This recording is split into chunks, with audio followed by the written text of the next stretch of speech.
Hi there, I'm Britton with Carroll County FCA, and we're going to talk about emotions round 2 today. In our last video, we talked about being aware of emotions and keeping tabs on which ones are helpful and harmful. So when is it okay to be angry? Many of us coach the way we were coached. I had coaches that seemed to be mad all the time, and when they weren't mad, they were ready to be mad and almost looking forward to it. I also had coaches that were encouraging, challenging, and great teachers. I needed all of those as a young player. As a coach, you can be mad. The FCA staff even gets frustrated and mad. It can also be helpful. Short-term anger can be helpful. When a player does something selfish to hurt the team, you can be mad.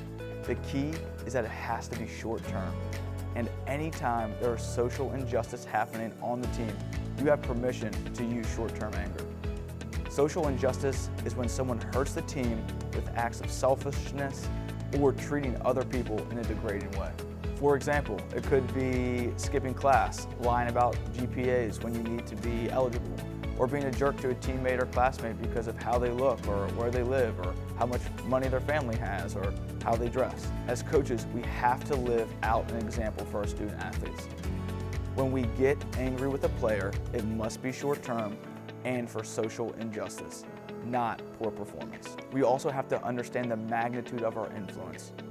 Have you ever caught up with an old coach you had? I bet you have never caught up with your elementary school teacher, but your coaches have made a lasting impression on who you are today. That is why we must be a positive influence, and that influence even includes our language. Somehow today, we still have people that think reducing others will somehow elevate themselves. All this does is create an us versus them mentality, and that leads to thinking long-term anger is okay and helpful. Jeff Duke said it best, sport should never be a vehicle to teach anger or shame. Our culture already does that. When we do this and raise intensity too high, we will hurt performance by causing a physical and psychological shutdown of the athlete. So why are we talking about triggers and what we say and do? Because we leave a legacy. You are being mimicked and modeled just because you carry the title of coach. We must become masters of our own emotions. A good first step is to have a plan on how to keep your emotions in check. So what would work for you? What reminder do you need during a game or at practice to be a master of your emotions? You are leaving a lifelong legacy to your players. Make sure it is one that is marked by integrity and joy. This entitlement generation has changed quicker than the coaching strategies has. 2 generations ago, we wouldn't even be talking about this. It would be dealt with in the home, not anymore. You have to have a second dimension plan. You coach need a strategy for coaching and working through not only your emotions, but the emotions of your athletes and the coaches around you. So how can you apply this information about emotions? First, be aware. Be aware of the emotional responses around you. 2, control it.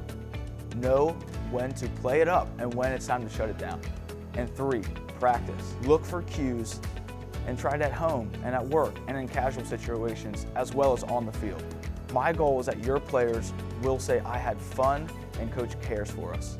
When you do it right, kids want to be a part of your program. And when athletes know you care and there is joy on the field, they will flock to your program. So in closing, to master your emotions, remember, be aware, control it, and practice it. And if you're interested in learning more about 3-dimensional coaching, check out FCA Coaches Academy or talk to one of your local FCA staff.